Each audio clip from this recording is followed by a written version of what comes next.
पाकिस्तान की सेना को तालिबान की सेना ने भी युद्ध में हरा दिया। बड़ी स्क्रीन पर कुछ ऐसी तस्वीरें दिखाती हूं जिनका पाकिस्तान के सेना प्रमुख जनरल आसिम मुनीर के पास कोई जवाब है ही नहीं। तो आइए, ये तस्वीरें हैं अफगानिस्तान की, और अफगानिस्तान की ये तस्वीरें एक बार फिर से पाकिस्तान की पोल पट्टी खोल रही हैं।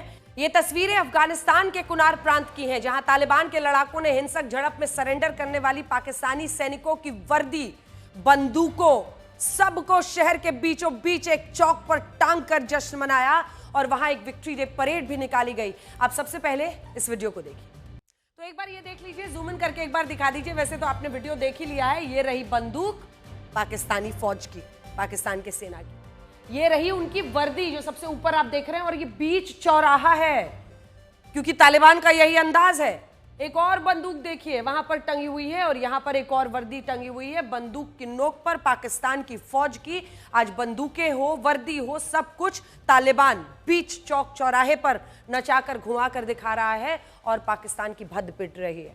तालिबान का दावा है कि उसने पाकिस्तान की 25 से ज्यादा चौकियों पर कब्जा कर लिया है, और इस दौरान पाकिस्तान के कई सैनिकों ने तालिबान के लड़ाकों के सामने सरेंडर कर दिया, अपनी वर्दी, अपने हथियार तालिबान को सौंप दी। इसी के बाद से तालिबान में बख्तरबंद गाड़ियों पर बैठकर लोग जश्न मना रहे हैं। देखिए, तालिबान ने जिस तरह से पाकिस्तान की सेना को रौंदा है और उसे सरेंडर करने के लिए मजबूर किया है, उससे पाकिस्तान की बहुत ज्यादा भद्द पिट रही है। पाकिस्तान इस हार से इतना बौखला गया कि आज सुबह उसने अफगानिस्तान पर फिर से नए हमले किए। इस बार कांधार सीमा के पास तालिबान के लड़ाकों और पाकिस्तान की सेना के बीच हिंसक झड़पें हुई हैं। ये देखिए, अब तक पाकिस्तान और तालिबान के बीच सबसे ज्यादा तनाव खैबर पख्तूनख्वा के बॉर्डर पर था, लेकिन पहली बार यह तनाव कंधार की सीमा पर पहुंच गया।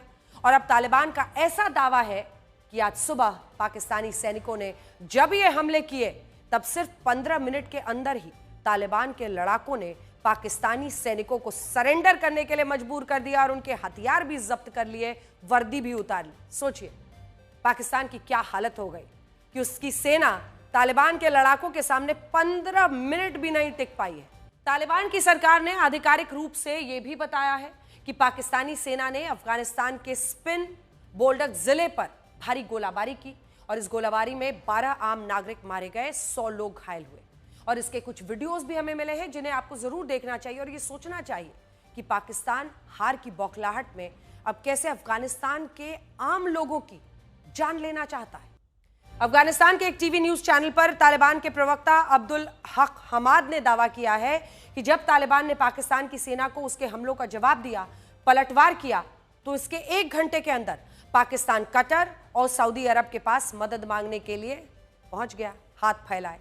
और उसने कतर और सऊदी अरब से एक गुहार लगाई थी कि वो तालिबान से बात करें और तालिबान को इस संघर्ष को रोकने के लिए तैयार करें। इससे यह भी पता चलता है कि पाकिस्तान की सेना कितनी डरपोक है। जब हमने हमला किया तो ट्रंप के दरबार में पहुंच गए, जब अफगानिस्तान ने उनको खदेड़ दिया तो पहुंच गए कतर और सऊदी अरब, और जब पाकिस्तान की सेना हारने लगती है, वो दूसरे देशों के लिए मदद के लिए गिड़गिड़ाने लगती है।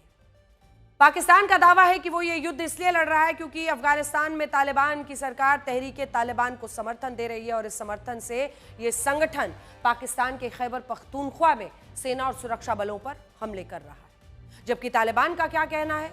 वो ये कहता है कि तहरीके तालिबान से उनका कोई संबंध नहीं है, पाकिस्तान के ये हमले उसकी बौखलाहट का नतीजा है, और बौखलाहट इस बात की है कि तालिबान के विदेश मंत्री आमिर खान मुतक्की भारत के दौरे पर आए थे, और ये बात पाकिस्तान को अच्छी नहीं लगी। तभी से वो अफगानिस्तान पर हमले करके तालिबान को दबाव में लाना चाहता है। जबकि तालिबान ने साबित कर दिया है कि वो भले फौज में, हथियारों में पाकिस्तान से बहुत पीछे हो, लेकिन वो झुकेगा नहीं। तालिबान पाकिस्तान के हर हमले का जवाब देने के लिए तैयार है, और उसके लड़ाके एक बार भिड़ जाएं तो अच्छों को पीछे कर देते हैं। उनके लड़ाके गुरिल्ला वॉर में इस तरह से ट्रेंड हैं कि उनके सामने टिकना मुश्किल है। यही बड़ी बात है कि पाकिस्तान और अफगानिस्तान दोनों इस्लामिक देश हैं। पाकिस्तान में 96% मुसलमान रहते हैं, अफगानिस्तान में 99.7% मुसलमान रहते हैं। लेकिन इसके बावजूद इन दोनों इस्लामिक देशों में जबरदस्त तनाव है, और जिस अफगानिस्तान की सेना ताकत के मामले में 118वें नंबर पर है, वो दुनिया की 12वीं सबसे बड़ी पाकिस्तानी सेना को धूल चटा रही है।